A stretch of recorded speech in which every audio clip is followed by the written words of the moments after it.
본 방송에서 제공하는 투자 정보는 투자 판단에 대한 조언입니다. 방송에서 제공하는 주식의 가치, 가격 상승 및 하락에 대해서는 방송사에서 보장하지 않습니다.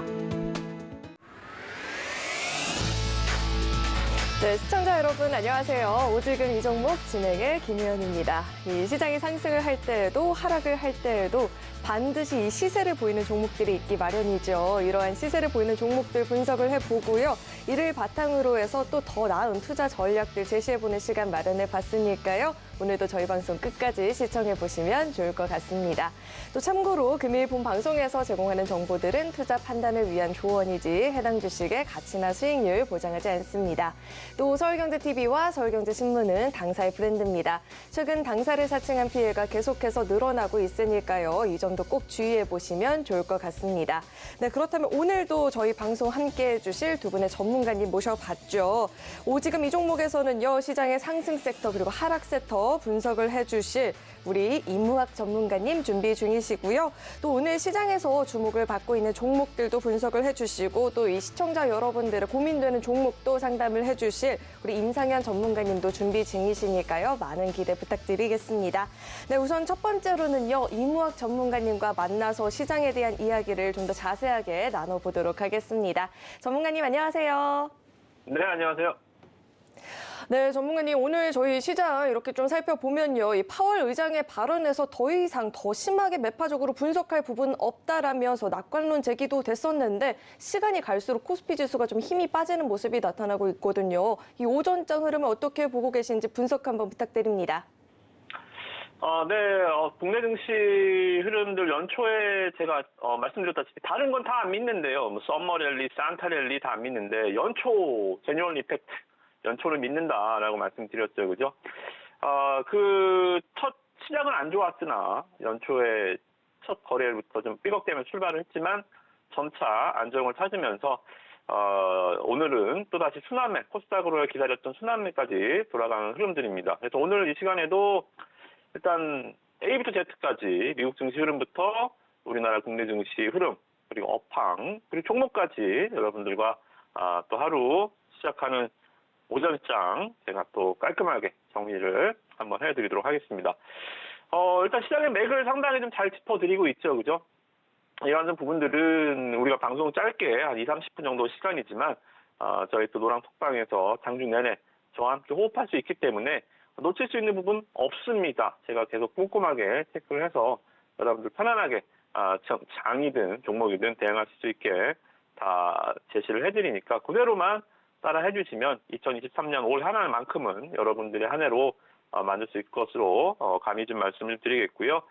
자, 미국 증시부터 보겠습니다. 어제 다우지수, 나스닥, S&P 모두 3대 지수가 올라갔습니다. 특히나 나스닥 지수가 3거래일 연속 상승을 했어요. 어제는 이렇게 좀 이렇게 음봉입니다만 상승은 상승이었죠. 어제 3대 지수 중에서 유일하게 상승했었던 나스닥 어제 미국 장에서 이렇게 상승을 해주면서 기술주 중심 나스닥. 우리나라는 마찬가지. 우리나라도 기술주 중심이죠, 그죠? 수출주 중심, 기술주 중심. 우리나라 시총 상위 1위가 뭡니까? 은행입니까? 최강이에요? 아니잖아요. 전통주가 아니라 기술주 삼성전자잖아요, 그죠? 코스닥에서 1위 누구예요? 셀트리온 헬스케어잖아요, 그죠? 에코프로잖아요, 기술주잖아요, 그죠? 우리나라는 그래서 이제 나스닥 지수의 영향을 굉장히 많이 받는데 나스닥이 3거래일 상승했다는 것 자체가 일단 국내 증시에 아주 긍정적인 영향을 지금 주고 있다. 그렇게 보시면 될 것 같습니다. 특히나 이제 어제 같은 경우는 뭐 넷플릭스 그리고 메타 그리고 뭐 아마존 이런 종목들이 상승을 주도하고 이번 주 초에는 또 미국 나스닥의 우리나라도 마찬가지지만 이 기술주의 대표 상징성을 갖고 있는 테슬라 주가도 어제는 뭐 조금 조정을 받았지만 올 연초에 굉장히 강한 모습을 보여주고 있다는 게 심리적으로 이렇게 기술주들이 올라온다는 것 자체가 좀 긍정적인 영향을 미치는 것 같습니다. 또 하나 더 종목도 긍정적이지만 이 시장의 심리라는 게 있거든요. 시장이라는 것은 이 펀더멘탈로만 움직이지 않습니다. 주식시장은 펀더멘탈과 센티멘탈, 이성과 감성이 저는 제가 생각했을 때 그래요. 제가 세운 법칙이긴 하지만 결코 만날 수 없는 점을 찾아서 서로 달려가는 것이다. 어떨 때는 펀더멘탈이, 어떨 때는 센티멘탈이. 이게 두 개가 만난다면 주식시장은 버벌이 될 겁니다. 너는 얼마 정도 하니 주가가 얼마 올라라. 너는 경기가 얼마니 지수는 얼마나 떨어져라. 이거는 결코 만나지 않기 때문에 주식시장은 그 어느도 소송을 걸지 않죠. 법원이 아닙니다. 그렇기 때문에 주식시장은 항상 앞서거니 뒤서거니 하면서 주가가 올라가기 마련인데 어제 같은 경우는 우리 앵커님께서 말씀해 주셨지만 파월 연준 의장이 스톡홀름에서 패널 토론이 있었습니다. 이게 뭐 연례적인 건 아니에요.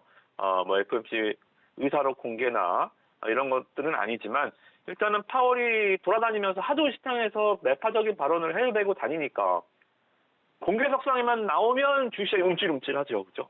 또 나왔네 하면서 나올 때마다 좀 안 좋은 얘기를 해야 되니까 별로 반가운 손님은 아닙니다. 요새는. 그죠? 그런데 어제 같은 경우 파월 의장의 말은 제가 한번 읊어드릴게요. 물가 안정은 건강의 경제의 기반이며 시간이 지남에 따라 대중들에게 헤아릴 수 없을 정도의 혜택을 제공한다. 그러나 인플레이션이 높을 때 물가 안정을 회복하려면 경기를 둔화시키기 위해 금리를 올려야 한다. 우리의 결정에 대해 직접적인 통제가 없다는 점은 우리가 단기적으로 정치적 요인을 고려하지 않고 이러한 필요한 조치를 취할 수 있게 한다. 이렇게 말을 했습니다. 이게 뭐냐면 연준의 스탠스의 정당성. 우리는 인플레를 여기서 못 잡으며 경기가 약간 침체를 하더라도 여기서 인플레를 잡지 못하면 우리가 머지않은 미래에 큰 재앙이 닥칠 수 있다. 그리고 그렇기 때문에 우리는 우리에게 할 역할을 정치적으로 중립. 예전에 이 트럼프 대통령 때 뭐예요? 연준에서 금리만 올리면 트럼프 대통령이 막 트위터에다가 막 금리 인상은 잘못됐다면서 굉장히 이 연준 의장을 욕을 해댔죠, 그죠? 자기가 임명해놓고 자기가 욕을 하면서 경기 부양. 그러니까 여러분들이 잘못 생각하시는 게 틀릴 수 있는데 경기 부양은 누가 할 일이죠? 정부가 할 일입니다. 각국의 중앙은행, 우리나라 한국은행도 마찬가지지만 각국의 중앙은행은 경기 부양하는 집단이 아닙니다. 세상의 목적은 뭐예요? 인플레입니다. 그래서 이 각국의 중앙은행을 뭐라고 불러요? 인플레 파이터라고 부릅니다. 경기 부양은 니네가 하는 거죠. 정부가 하는 일이죠. 정부가 기업들이 규제를 완화하든 뭐 대출 금리를 풀어주는 뭐 그건 자기네들이 할 일이고 중앙은행이 할 일은 인플레 파이터, 인플레를 잡는 일이 제일의 목적이고 존재의 이유입니다. 그거를 다시 한번 파월 의장이 상기를 시켜줬고 거기에 따라서 증시는 뭐예요? 자각을 한 거죠. 연준이 할 일을 잘 하고 있구나. 너네가 할 일은 그렇지. 경기 부양이 아니라 인플레지. 인플레는 이제 점점 잡히고 있구나라는 측면에서 어제 파월의 발언은 아주 원론적인 얘기지만 시장이 자각을 했다. 경기가 침체된다. 여기에 대한 우려가 아니요. 연준은 그러면 어떻게 반대로 해석하면 인플레가 잡히면 자기의 역할은 끝난다. 더 이상 시장을 괴롭히지 않겠다라고 오히려 시장에 힌트를 준 거죠. 그죠? 그렇기 때문에 어제 미국 증시가 또 장 초반에는 조금 흔들렸습니다만 종가까지. 어제 깔끔하게 종가가 양봉으로 마감했잖아요. 그죠? 그래서 어제 종가 마감이 굉장히 좋았고 거기에 따라서 시장은 제가 말씀드렸던 예고 그대로 지난주 금요일장 반등이 아마 이어질 것이다. 그리고 나서 변곡은 언제? 우리나라 시간으로는 금요일장 반영이 되겠죠. 미국 시장이랑 미국 증시로는 내일입니다. 목요일. 또 굉장한 큰 산이 하나 남아있죠. 미국의 12월 CPI, 소비자 물가지수. 이번 주는 큰 틀에서 봤으면 이번 달은 그리고 이번 주는 이 목요일 날 발표되는 우리나라 시간으로는 목요일 새벽에 발표되는 미국의 12월 소비자 물가지수가 아주 굉장한 분수령이 될 것 같습니다. 이거를 힌트로 해서 다음 달 2월 1일 날 FOMC 회의에서 또 금리 결정이 나올 거고 그 금리에 대해서 또 파월이 또 뭐라고 또 얘기할 거거든요. 그죠? 그 신호탄, 초석이 될 수 있는 CPI가 이번 달 가장 큰 모멘텀 바로 목요일이다. 이렇게 미국 증시는 정리를 해드리도록 하겠고요. 잘 맞추고 있죠. 그죠? 시황도 업황도. 제가 이제 그 시장에 대한 불만, 자, 시장은 이렇게 괜찮을 것인데, 작년에 연말에 안 좋았던 흐름, 이런 것들을 걷어내고, 좋을 것인데, 좀 불만이 있다. 뭐였죠? 코스피와 코스닥의 양극화, 시총상위 대형주들과 그 외 종목들, 그러니까 거의 2,600개 종목으로 치면 한 100개 종목만 올라가고요. 나머지 한 2,500개, 100개도 그냥 제일 큰 애들, 제가 대형 마트로 치면 제일 매대 진열대 앞에 나와 있는 애들만 싹싹싹 사서 마트를 나가버린다 그랬죠. 그죠? 그 뒤에 애들을 좀 봐줘야 되는데 중소형주들이 움직이지 못했어요. 왜 그런다 그랬죠?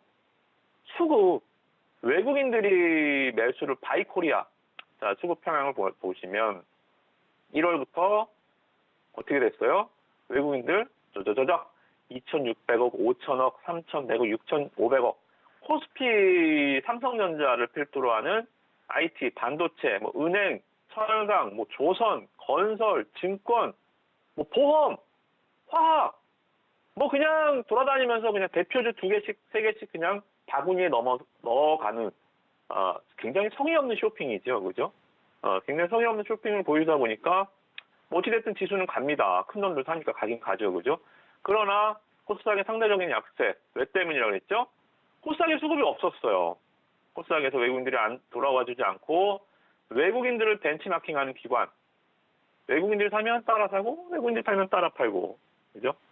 때리는 시험리보다 말리는 심리가 더 밉다고, 외국인이 600억 팔면 기관이 막 2,000억 팔고, 그죠? 이런 식으로 기관이 오히려, 코스닥 시장을 상당히 좀 괴롭혀왔던 주체자였는데, 오늘 딱 외국인이 매수를 좀 멈췄죠. 어제 오늘. 외국인이 매수를 멈추고, 환율이 어제 오늘 이틀 동안 반등을 해줍니다. 환율이 쫙 급락을 하다가 환율도 하락을 멈췄어요. 환율이 하락하다가 딱 멈추니까 외국인들이 아이쿠 오늘 이제 코스피 좀 그만 놀아야겠다. 옆집 가자 이제. 그죠? 드디어 마트를 뒤집고 다니는 것입니다. 그러다 보니까 코스닥에서 외국인 매수가 들어오고요. 희한하죠. 그죠?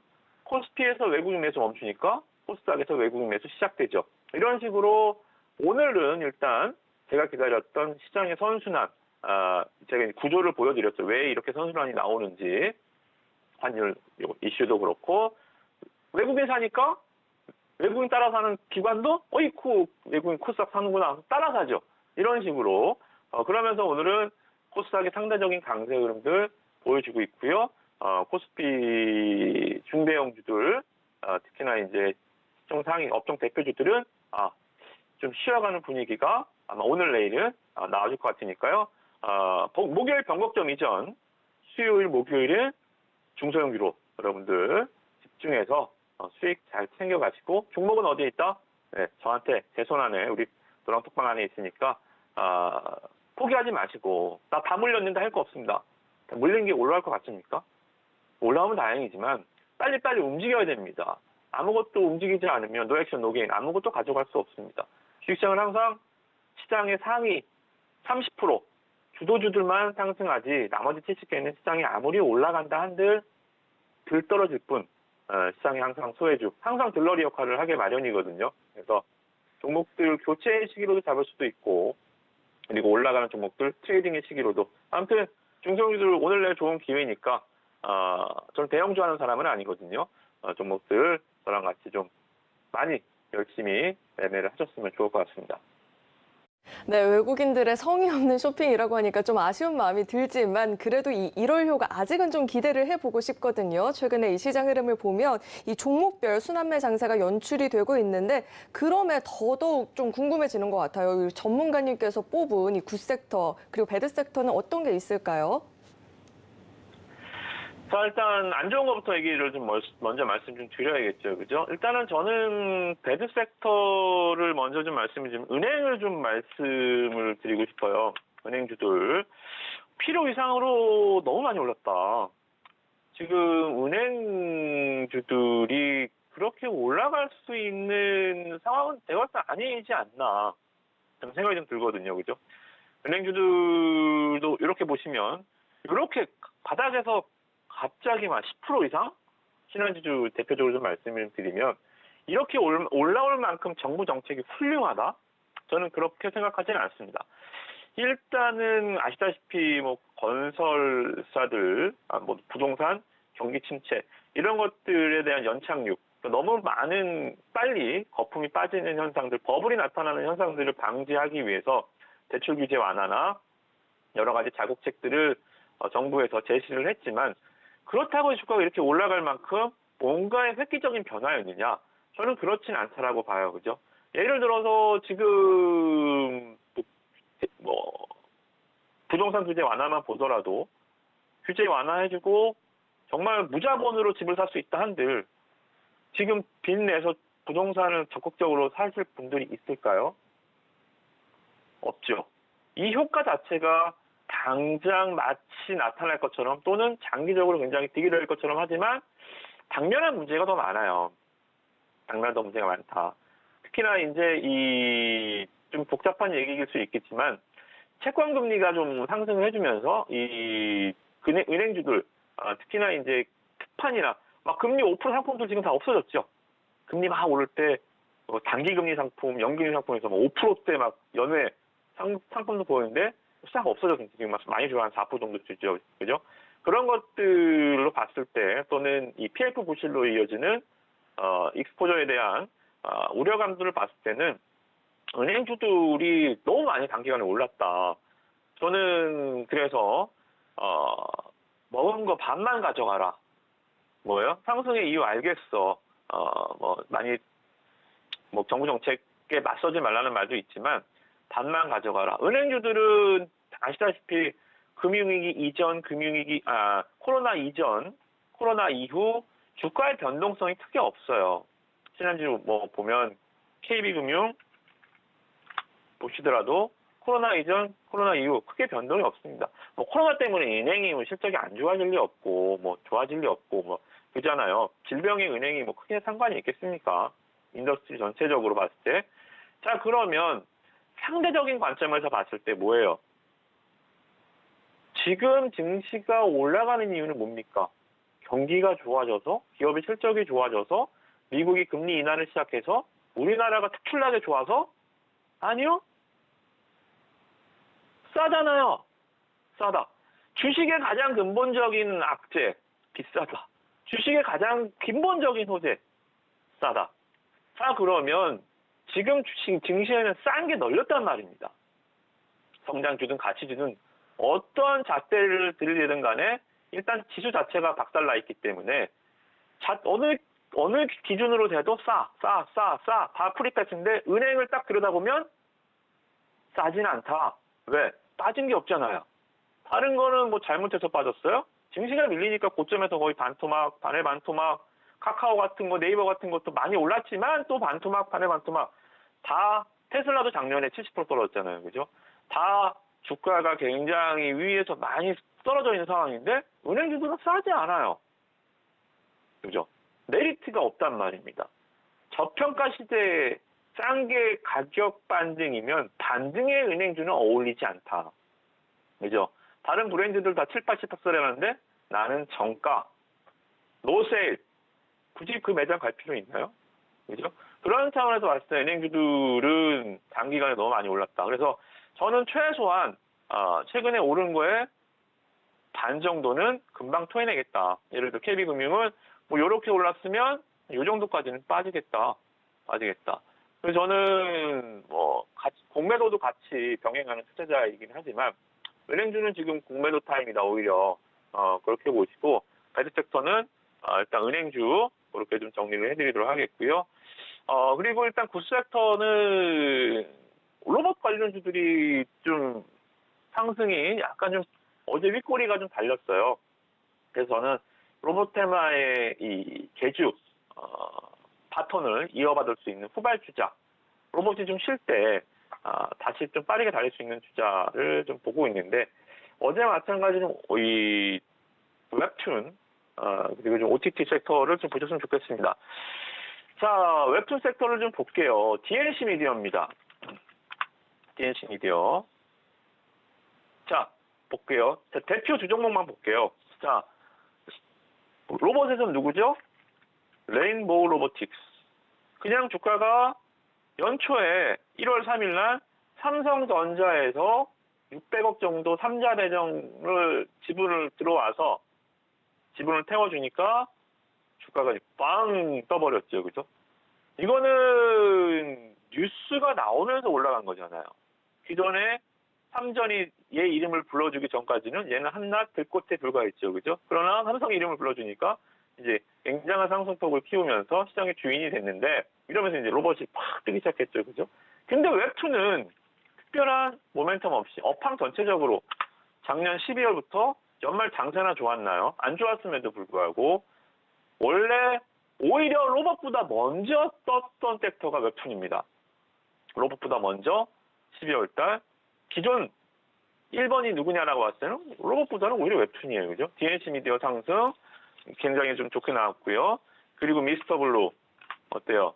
우리 무상증자 얘기하기 전에 무상증자 이슈로 주가가 상한가 가고 막 주가가 2,000원대에서 5,000원대까지 2배 이상 올라가는 흐름들.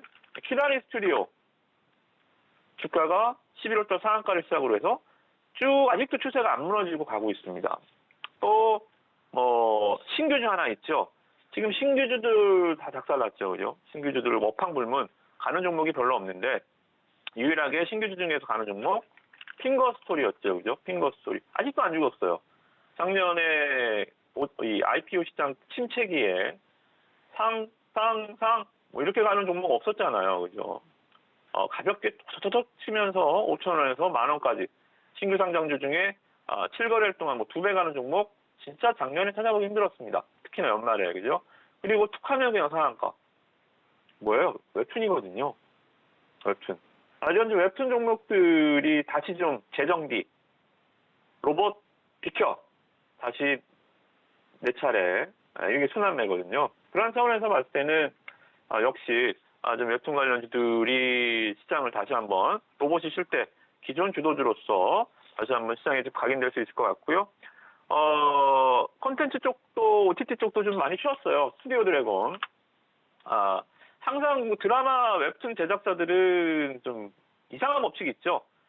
그러니까 이 영화도 마찬가지겠지만 드라마도 흥행이 되면 회광이 전에 드라마 발표 전에 시작 전에 주가가 올라가다가 하면 쭉 떨어집니다. 예를 들어서 뭐 재벌집 막내 아들 그랬죠. 레몽레인도 그랬고 레몽레인 주가가 시청률 1, 2에 3화 시청률 터질 때 확 올라갔다가 중반부터 주가는 미리 내려와서 제자리로 가버리고요. 그죠? 그리고 또 이 글로리 마찬가지 괜찮은데 반응 괜찮은데 막상 방영이 되면 주가가 떨어지는 흐름들. 스튜디오 드래곤도 잘 올라가다가 주가가 좀 내려와 있는 상황. 그러나 추세는 계속 우상향해주고 있고요. 외국인 기관 투자들 계속 관심 보여주고 있고요. 그죠? CJ ENM 어떻습니까? 쉴 뿐 주가가 빠지진 않잖아요. 티빙의 CJ ENM 계속 상승 모두 이어지고 있고요. 그죠? 콘텐츠 리트 중앙 이런 종목들 다시 21선 돌파 파동 이렇게 나오면서 OTT 종목들도 연초에 약간 시장의 부침 현상, 시장 때문에 좀 떠밀려 내려가는 현상들을 보였지만 다시 시장이 순풍을 불어준다면 다른 업황보다는 더 빠르게 순항 말 그대로 바람을 타고 더 빠르게 쾌속할 수 있는 업황이다. 그렇게 보시면 될 것 같습니다. 그래서 이 중소형조 제가 이제 이 메인급 종목들 보여드렸다고 한다면 뭐 K스토리, 키스트 다시 한번 말씀드리지만 올해 최고로 기대되는 작품 이민호, 송중기와 우리나라는 투탑이잖아요, 그죠? 가장 많은 좀 뭐라 그럴까요? 티켓 파워를 갖고 있는 송중기, 우리 이민호 이 중에 이민호, 키스트, 별들에게 물어봐, 공효진 주연의 작품 뭐 촬영 막바지에 있으니까 굉장히 좀 핫한 이슈가 될 수 있을 종목이고요. 그리고 또 뭐 다른 종목들도 뭐 괜찮은 종목들 상당히 많이 있습니다. 초록뱀 같은 경우도 바닥에서 굉장히 오랜 기간 주가가 기어 있습니다. 바닥에서 주가가 오래 기었다는 것은 상승할 수 있는 만한 에너지가 응축이 돼 있다는 거죠. 그죠? 그래서 초록뱀 미디어, 뭐 키스트 이런 종목들, OTT 종목들 언제든 상승 시작해도 이상한 섹터 아니거든요. 그래서 관심 있게 보시면 좋을 것 같습니다. 오늘 굿 섹터는 엔터 이런 거 말고요. 그죠? 좀 더 압축, 웹툰, OTT 이렇게 정리해드리도록 하겠습니다. 네, 로봇주의 이 후발주자로는 재정비를 거쳤던 웹툰 관련주나 이 OTT 관련주들이 이야기를 해주셨는데요. 시간이 부족하기 때문에 더 많은 이야기를 나눠보고 싶다 하시는 분들은요. 현재 화면 하단에 나가고 있는 이 QR코드 스캔하시거나 스캔이 좀 어렵다 하시는 분들은요. 문자 받는 번호 샵 0082번으로 이무학 이렇게 이름 3글자 적어서 문자 보내주시면 저희가 노란톡방 입장 도와드리고 있습니다. 들어오셔서 보다 자세한 이야기 전문가님과 나눠보면서 시장 대응해 보시면 좋을 것 같습니다. 네, 그럼 오늘 말씀 고맙습니다. 네, 고맙습니다.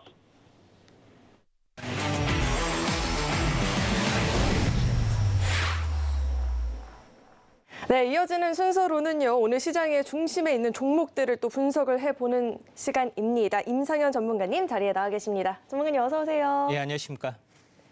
네, 전문가님 궁금한 이야기가 굉장히 많습니다. 우선 이 나스닥 지수가 이례적으로 3거래일 연속 상승세를 보인 점도 궁금하고요. 그간에 짚어주셨던 이 종목에 대해서 더 자세하게 들어보고 싶은데요. 예, 일단은 그 나스닥하고 다우존스 중에서 특히 이제 다우존스 중심으로 해서 좀 간단하게 좀 살펴줘 보면은 경기 회복에 대한 기대감, 예, 현재 인플레이션 둔화에 대한 지표, 뭐 이런 부분하고 굉장히 밀접한 상관을 이제 보여주고 있죠.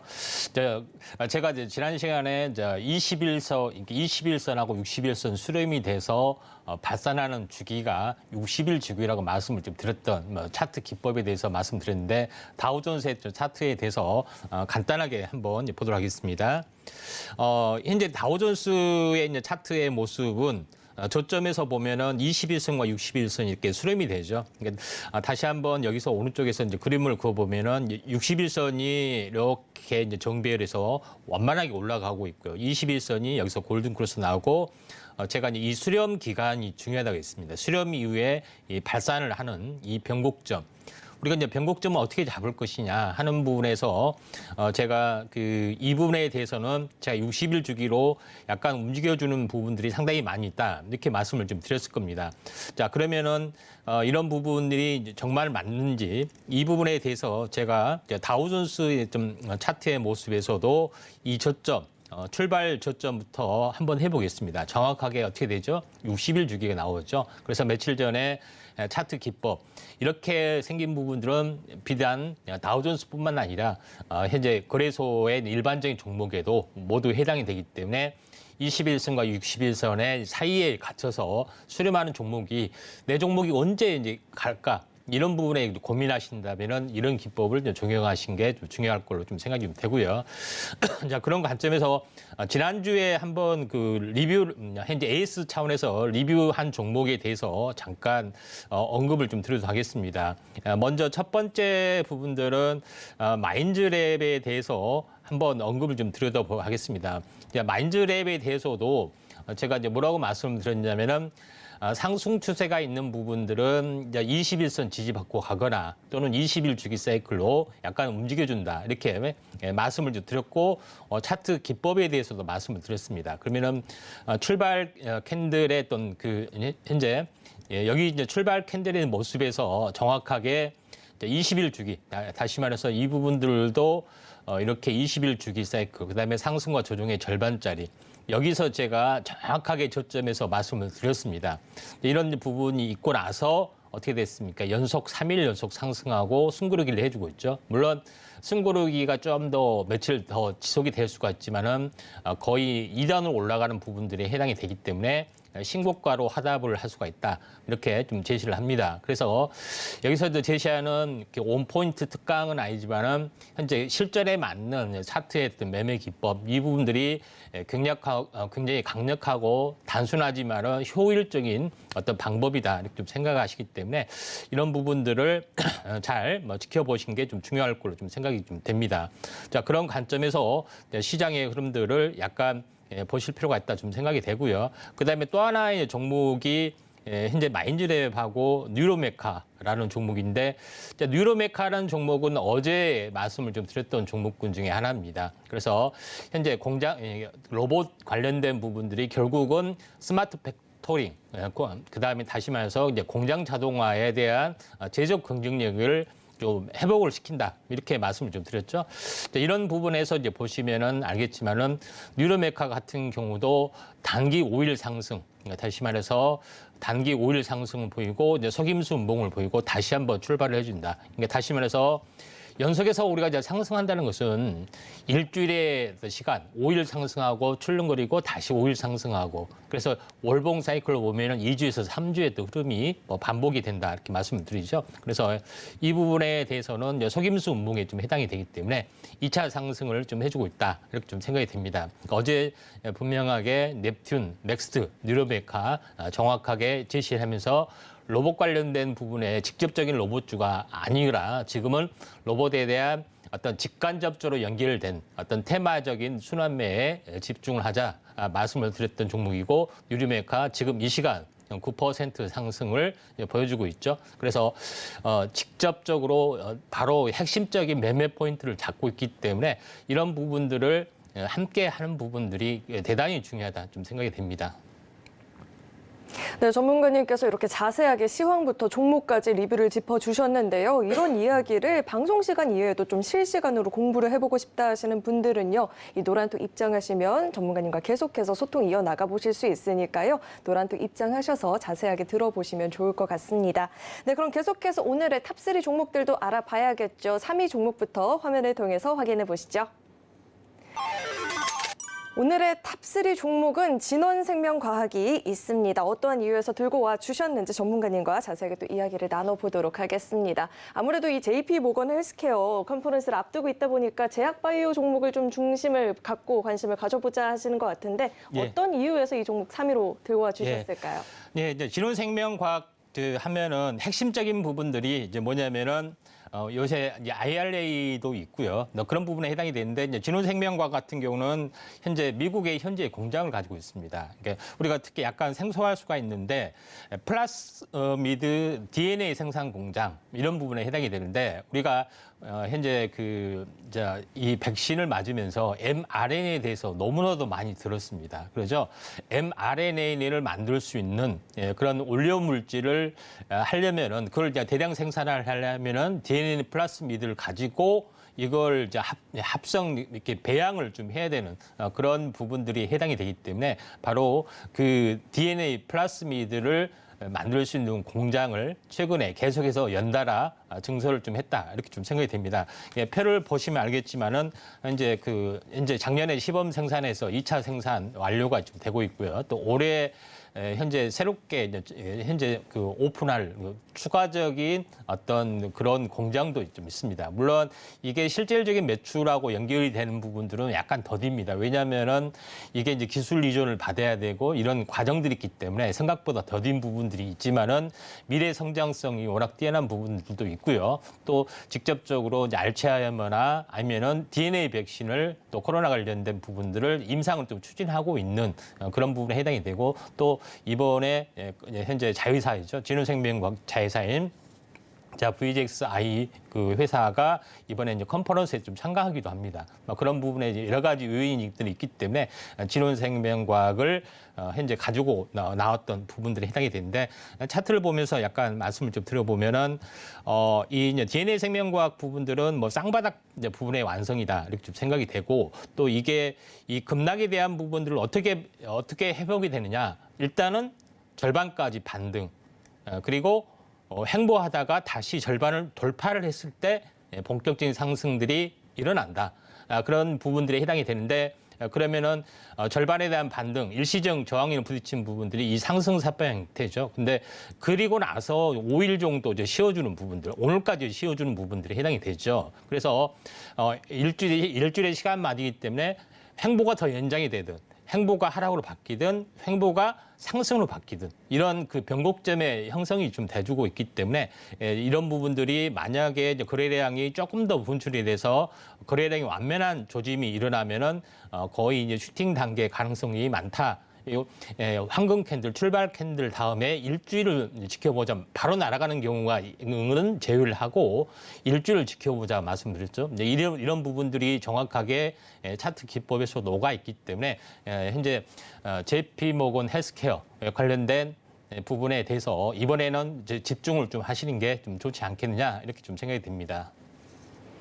네, 3위 종목을 확인을 해봤습니다. 자체 기술력도 보유하고 있고 임상에 대한 기대감도 있다라고 하니까요. 이렇게 좀 지켜보면 좋을 것 같고요. 계속해서 2위 종목도 확인을 해보겠습니다. 화면 통해서 만나보시죠. 네, 오늘의 2위 종목은 앱클론이 있습니다. 네, 계속해서 좀 제약바이오 관련한 종목들을 살펴보자인 것 같은데요. 이 종목은 카티 치료제 관련한 수혜는 있다라고 알고 있는데 2위 종목으로 꼽으신 이유 어디에 있을까요? 자, 그 앱클론 같은 경우는 현재 우리가 알고 있는 CRT, 이제 카티 관련된 부분들에 해당이 되는데 우리가 용어에 대해서 잘 이렇게 약간 헷갈리시는 분도 있고 이해를 정확히 못 하신 분도 있습니다. 이게 뭐냐면은 인간의 몸에 항원, 병원 공부에 들으면은 항체, 우리 몸에 있는 T세포나 B세포가 이제 항체입니다. 그렇죠? 항체가 항원을 잡아먹게 공격하는 부분인데 그게 선천적인 기능이 좀 약하기 때문에 요거를 못 막게 이게 현재 병원군에 잘 들 수 있는 이 세포 위에 이제 돌기가 있죠. 스파이크 단백질처럼 이걸 만들어내는 유전자 현재 배양을 해서 이게 세포 치료제 한마디로 말해서 우리 몸에 있는 항체에 대한 세포를 외부에서 배양해서 다시 한번 집어넣어서 이제 공격적으로 할 수 있게끔 그러니까 현재 우리 몸에 있는 항체를 특수 무기를 장착하는 돌기를 장착하는 그런 어떤 기술을 가지고 있다 이렇게 좀 생각이 되기 때문에 암에 대한 혁신적인 부분에 해당이 되는데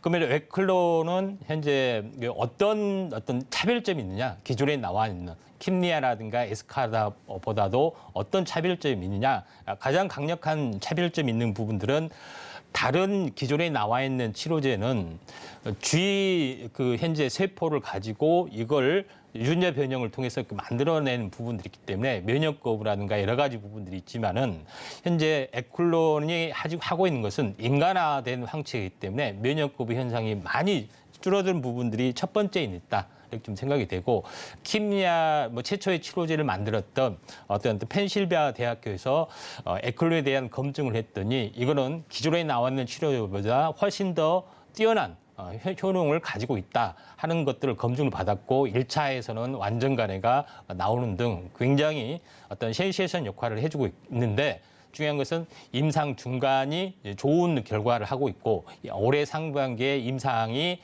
일상이 마무리되는 그런 부분에 해당이 되기 때문에 앱클론이 다시 한번 주목을 받을 수 있다 이렇게 좀 생각하시면 됩니다. 쉽게 이야기해 보면은 앱클론은 CRT, 그러니까 우리 몸에 있는 체세포를 외부에 빼서 유전자 편집을 해서 집어넣기 때문에 이거는 유전자 치료제 겸 세포 치료제다 이렇게 딱 정립을 하시면 되고 CRT 기술을 가지고 있는데 이것은 인간에 대한 항체를 가지고 있다 이렇게 딱 정립을 좀 하시면은 되지 않겠느냐 이렇게 좀 생각이 됩니다. 그러면은 차트를 통해서 잠깐 보도록 하겠습니다. 자, 앱클론 같은 경우는 한번 이슈가 좀 됐던 적이 있었죠. 임상 중간 이런 것 때문에 그리고 한번 조정을 받았고 다시 한번 절반까지 반등했는데 거의 쌍바닥까지 다시 한번 내려와 주는 그런 부분에 해당이 되기 때문에 거의 지금은 다시 한번 반등을 좀 해주는 그런 가능성들이 상당히 많이 있다 이렇게 좀 생각이 됩니다. 그래서 임상에 대한 기대감, 그다음에 이런 부분들이 해당이 되고 지금 현재 차트의 내용을 보시면 알겠지만은 이 지속적으로 하락을 했죠. 21선이 이렇게 지속적으로 좀 내려가는 흐름들에 해당이 되고 주가도 5일선도 이렇게 지속적으로 내려가다가 5일선이 21선을 관통하는 흐름에서는 21선 이전과 이후는 전혀 다른 추세의 세계이기 때문에 이때 진입을 할 때 진입문에서 출발 캔들이 또 황금 캔들이 나와주면은 이건 잠시 숭구르기에 본격적인 출발을 해준다 이렇게 보시면 됩니다. 대부분 역배열에서 정배열로 가는 차트의 모습이 대부분 이런 모습에 좀 해당이 되기 때문에 이런 것들을 좀 참고하시면 되는데 1차 매수 시점은 어떻게 되냐면은 역배열에서 5일선을 매수할 때가 1차 매수 시점이고 21선을 돌파할 때가 2차 매수 시점이고 그리고 나서 5일선이 21선을 하죠. 그래서 이런 매매 기법을 한번 그 도표로 한번 정리를 좀 해보면은 차트의 매매 기법 준비 어떤 그 차트의 어떤 흐름들을 보면은 이런 부분들이 있기 때문에 이제 별도의 추후 표를 보시면 알겠지만은 빨간색이 21선에 해당이 되죠. 그 다음에 그 현재 그 검정선이 5일선, 5일선이 21선을 관통하면은 우리가 이제 골든 크로스라는 걸 알죠. 근데 그 전에 주가가 5일선을 돌파하면은 1차 매수 신호, 그 다음에 21선을 돌파하면 2차 매수 신호 나오고 그리고 나서 5일선이 21선을 관통하는 흐름들이 나와준다. 이렇게 좀 생각하시면 되기 때문에 이런 관점에서 현재 2차 매수 신호가 떴다. 이렇게 이제 보시면 될 것 같습니다. 네, 오늘의 2위 종목인 이 앱클론이 카티 치료제 관련해서 이 차별성을 입증을 한 만큼 앞으로의 주가 흐름이 기대가 되고요. 계속해서는 대망의 1위 종목은 어떤 종목이 있는지 화면을 통해서 확인해 보시죠. 네, 오늘의 1위 종목은 ST큐브가 있습니다. 네, 1위 종목까지 만나보고 왔는데요. 계속해서 좀 이 제약 바이오 관련한 종목들을 들고 와주고 계시는데 이 종목은 또 JP 모건 헬스케어를 참여한다라는 소식까지는 들었거든요. 그 밖에 또 어떤 매력이 더 있을까요? 예. 자, ST큐브가 이제 JP 모건 헬스케어에 참여하는 부분들은 자명하고요. 우리가 이제 면역 관문 억제제, 면역 항암제 이 부분들이 이제 가장 이제 이슈가 좀 되고 있습니다. 근데 우리가 이 원리에 대해서 가장 간단하고 좀 쉽게 말씀 좀 드려보면은 충분히 좀 이해가 갈 거로 좀 생각이 되는데 현재 차트에도 알다시피 왼쪽에 뭐냐면은 암이 그러니까 면역 세포를 회피하는 기능이 좀 있습니다. 이런 부분에 해당이 되죠. 근데 원래적으로 보면은 그러니까 현재 그 일정상 세포인 것처럼 속인다는 거죠. 같은 그 현재 돌기가 만나게 되면은 PD1하고 PD-L1 상대방의 PD-L1이 만나면은 정상 세포인구나 이렇게 인식을 하게 되는데 그걸 현재 만나지 못하게 그 스파이크 단백질의 벙어리 장갑을 이렇게 씌우게 됩니다.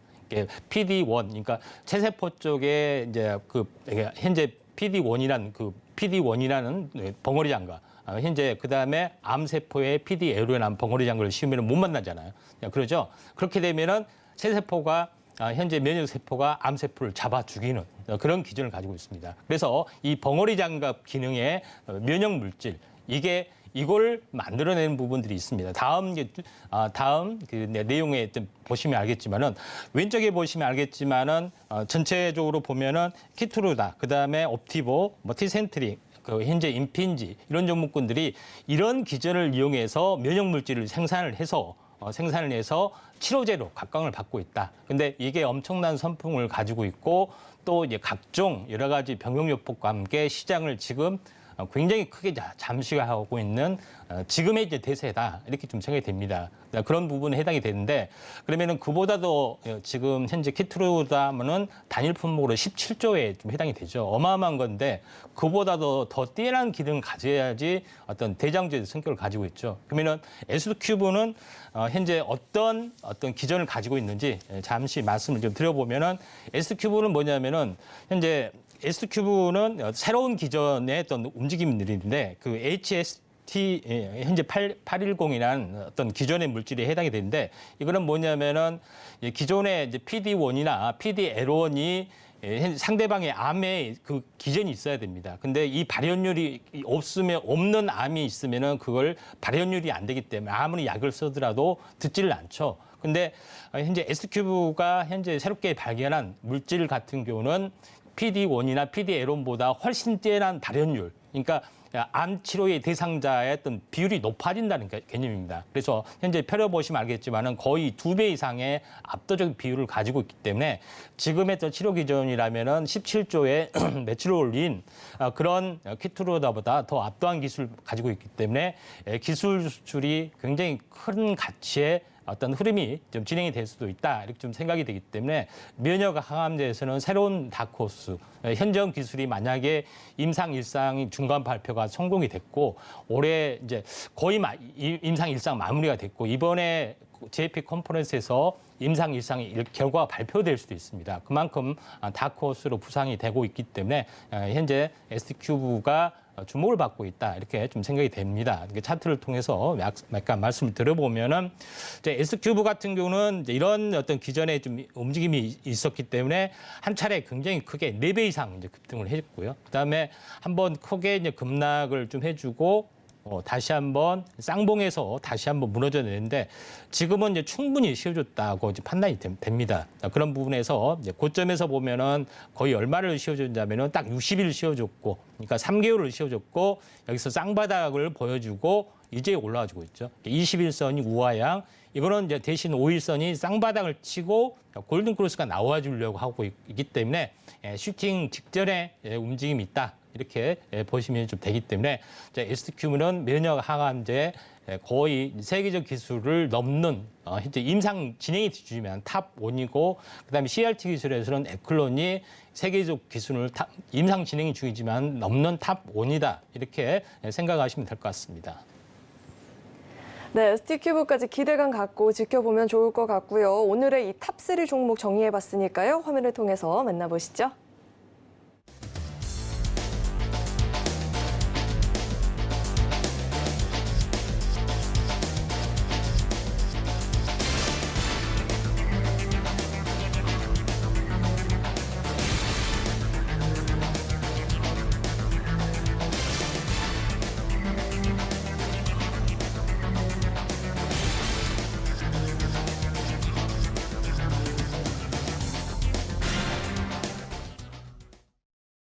네, 그럼 계속해서 우리 임상현 전문가님과 고민되는 종목들, 종목 상담을 한번 해볼 텐데요. 상담 신청 방법은요. 현재 화면 하단에 나가고 있는 번호로 종목명, 매수가, 비중 적어서 보내주시거나 이 노란톡 입장하셔서 상담 남겨주시면 저희가 상담 접수 도와드리고 있으니까요. 많은 참여 부탁드리겠습니다.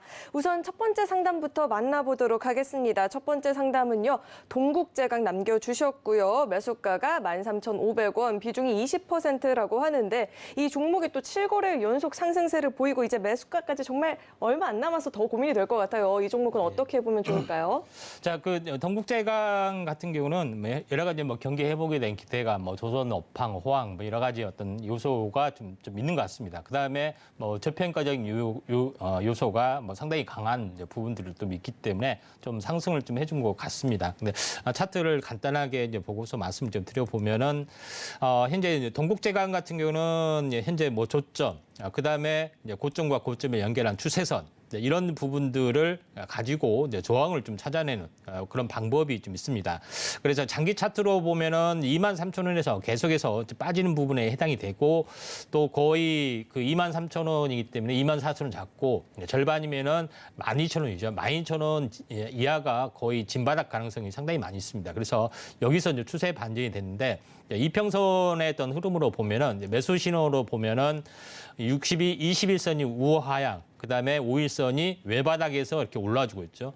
주가가 이제 5일선을 돌파하면은 1차 매수 신호, 그다음에 21선을 돌파하면 2차 매수 신호가 나와졌습니다. 근데 너무 이익이 큰 부분들이 있기 때문에 한번 약간 흔들리는 어떤 구간이 나와줄 수는 있다 이렇게 좀 생각이 됩니다. 그래서 좀 더 상승을 좀 해줄 가능성이 많은데 보통 5일 라인을 움직이기 때문에 거의 한 10일 정도가 되면은 한번 마디매매 조정 가능성이 상당히 많이 있다 이렇게 좀 생각이 됩니다.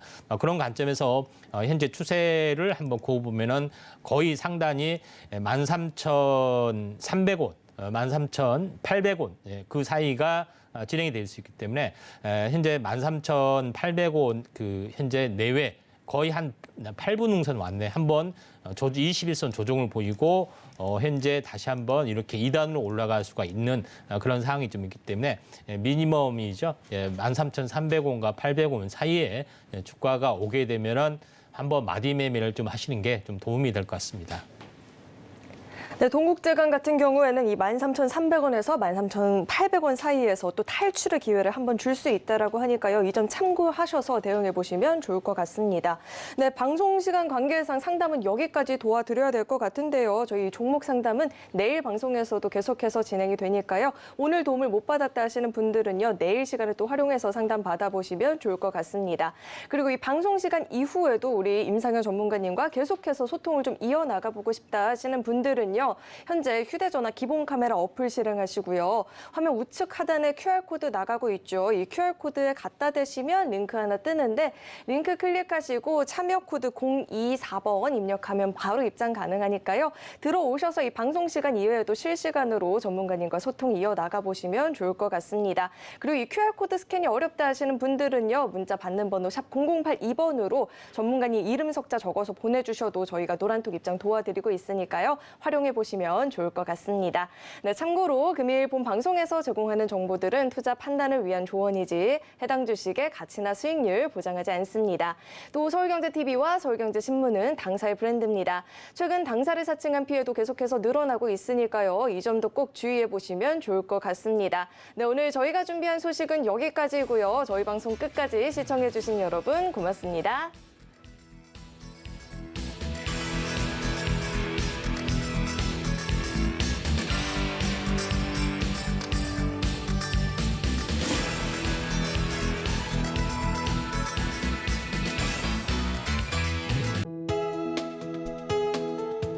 본 방송에서 제공하는 투자 정보는 투자 판단에 대한 조언입니다. 방송에서 제공하는 주식의 가치, 가격 상승 및 하락에 대해서는 방송사에서 보장하지 않습니다.